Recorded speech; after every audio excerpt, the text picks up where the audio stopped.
اور اب رخ کرتے ہیں گوجرانوالہ کا، جہاں پر اس وقت خرم دستگیر عید کی نماز کے بعد لوگوں سے ملاقات کر رہے ہیں اور گفتگو کر رہے ہیں۔ ان سب فوجی جوانوں کو میری طرف سے خاص عید مبارک ہے، قوم ان کی شکر گزار ہے،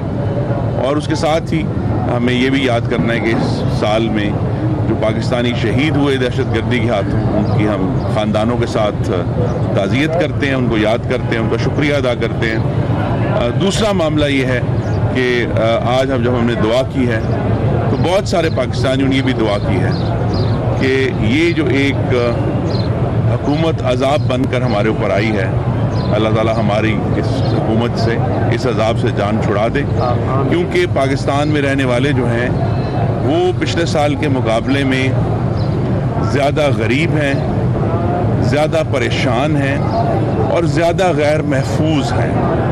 اور یہ تینوں چیزیں جو ہیں وہ پاکستانیوں کے لیے پریشانی کا باعث ہیں، اس لیے کہ وہ اپنے بچوں کے مستقبل کے بارے میں اب پریشان ہیں کہ اگر اسی طرح کے معاشی حالات رہے تو کیا پاکستان میں نیا روزگار تو پیدا نہیں ہوگا، پاکستان میں معاشی نمو نہیں ہوگی۔ اس وجہ سے بھی بہت سارے لوگوں نے ایک تو پریشانی میں عید کی، مجھے یہ اخباری خبریں اور میڈیا پر دیکھ کر بڑی دکھ بھی ہوا اور غم بھی ہوا کہ پچھلے سال کے مقابلے میں عید کی خریداری میں کوئی 200 ارب روپے کی کمی ہوئی ہے، اور لوگوں نے بجائے یہ کہ وہ نئی خریداری کرتے اپنے بچوں کے لیے، انہوں نے جو ہے وہ پرانی چیزوں پر اکتفا کیا ہے۔ ایسی باتیں جب ہوں گی تو انسان کو تکلیف پہنچتی ہے۔ پاکستان ہم سب کا سانجہ ہے، اور اگر پاکستان کے رہنے والے پریشان ہیں تو اس کی ذمہ داری بھی حکومت پر عائد ہوتی ہے۔ یہ بھی دعا کی ہے کہ یا اللہ اس معاشی پریشانی سے یہ حکومت جو عذاب لے کر آئی ہے، بد انتظامی کا، نااہلی کا اور فکری دیوالیہ پن کا، اللہ تعالیٰ ہمیں اس سے بھی جان چھڑائے۔ باقی یہ ہے کہ پاکستان کی وحدانیت اور اس کو پاکستان میں رہنے والوں کی سلامتی کی جو دعا ہے وہ ہم سب کے لیے کہ یا اللہ اس ملک کو محفوظ رکھے، اور ہم سب جو ہیں وہ مل کر اس ملک کی مضبوطی کے لیے، اپنے ساتھی پاکستانیوں کی زندگیوں کو آسان بنانے کے لیے جو کام کر سکے اس کی بھی دعا کی۔ اچھا سر، یہ ہمیشہ کی طرح اس دفعہ بھی 2 عیدیں ہو گئی ہیں، تو خیبر پختونخوا کی گورنمنٹ نے بھی اعلان کیا تھا 28 روزوں کے بعد عید ہو گئی۔ یہ مسئلہ کافی گمبھیر ہے، 19 تقریباً 6 سے یہ مسئلہ چلتا رہا، کب یہ حل ہوگا، کب ہمارے ملک میں ایک عید؟ یہ مسئلہ گمبھیر نہیں تھا، اس حکومت نے اپنے خاص طریقے سے اس کو سرکس بنا دیا، اور ان کو نہیں چاہیے تھا کہ یہ اتنی جو سائنس کی جو حکایت تھی اس کو اتنا بڑھا دیا، اور بعد میں خیبر پختونخوا جہاں ان کی حکومت ہے انہوں نے ہتھیار ڈال دیے اور ان کو سائنس یکمشت بھول گئی، اور انہوں نے ایک ذاتی اور غالباً بڑا مقامی سا فیصلہ کیا۔ تو یہ ایشو اس کو ریزالو ہونا ہے، لیکن جس طرح ہم پارلیمان میں دیکھ رہے ہیں کہ یہ حکومت مشاورت نہیں کرتی، صرف اعلانات کرتی ہے، اور اعلانات جو ہیں وہ پھر جب قوم کو قابل قبول نہیں ہوتے تو پھر ان کو پسپائی اختیار کرنا پڑتی ہے۔ تو یہ صرف ایک مضحکہ خیز معاملہ ہے جس میں یہ ضرور بات ہے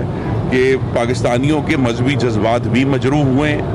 اور جو لوگ چاہتے تھے کہ جی اس معاملے کو زیادہ منطقی طریقے سے دیکھا جائے ان کے بھی جذبات مجروح ہوئے ہیں۔ سر، آپ وفاقی وزیر دفاع رہے ہیں، کل پاک فوج نے ایک بڑا فیصلہ کیا اپنے دفاعی اخراجات مؤخر کرنے کا، ساتھ میں دیگر جو اخراجات ہیں وہ بھی کم کرنے کا فیصلہ کیا ہے، کیا سمجھتے ہیں کتنے اخراجات ہیں؟ جی، پاک فوج کے ہم شکر گزار ہیں کہ انہوں نے یہ فیصلہ کیا، لیکن میں یہ ضرور یاد کراؤں گا کہ پچھلے 5 سالوں میں جب مسلم لیگ نون کی حکومت تھی، ہم نے ضرب عضب کو بھی پوری طرح فائنانس کیا، ہم نے دفاع کا بجٹ بھی ہر سال بڑھایا۔ آخری سال جب میرے پاس یہ ذمہ داری تھی تو ہم نے اس کو 11% جو ہے بڑھایا تھا دفاع کے بجٹ کو۔ اگر تو مسلم لیگ نون کی حکومت ہوتی اور اسی طرح پاکستان معاشی طور پر اس کی نمو اور گروتھ ہو رہی ہوتی تو شاید یہ مشکل فیصلہ نہ کرنا پڑتا، لیکن اب حالات اس قسم کے دگرگوں کر دی ہیں اس حکومت نے کہ سب کو کوئی نہ کوئی قربانی دینی پڑے گی، اور افواج پاکستان نے سب سے پہلے اپنے آپ کو پیش کیا۔ کب تک نہ انتقامی سیاست چلتی رہے گی؟ محترمہ مریم نواز کو کل والد سے ملنے نہیں دیا جا رہا تھا۔ جی، محمد نواز شریف کی صحت کا معاملہ ایک قومی پریشانی کا معاملہ ہے۔ ان کے ساتھ نہ صرف ان کا خاندان بلکہ 1.28 کروڑ لوگ جنہوں نے شیر کے نشان پر مہر لگائی تھی جولائی 2018 میں، ہم سب جڑے ہوئے ہیں، اور جنہوں نے ووٹ نہیں بھی دیے ان کی بھی یہ خواہش ہے کہ محمد نواز شریف کو صحت کی سہولیات مکمل طور پر اور تسلی بخش طریقے سے ملنی چاہیے۔ یہ حکومت جو ہے وہ بہت ہی مجرمانہ نااہلی کر رہی ہے ان کی صحت کے معاملے میں. تو ہمارا تو یہ مطالبہ ہے کہ نہ صرف ان کے خاندان کو ملنے دیا جائے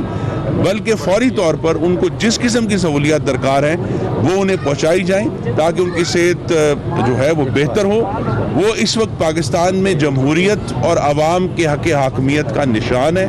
اور ایک بہتر پاکستان جو ہم نے پچھلے 4 سال میں دیکھا تھا اس کا نشان ہے جس کے لیے عوام آج دعا کر رہے ہیں کہ وہ واپس آ جائیں. بہت شکریہ. Thank you G.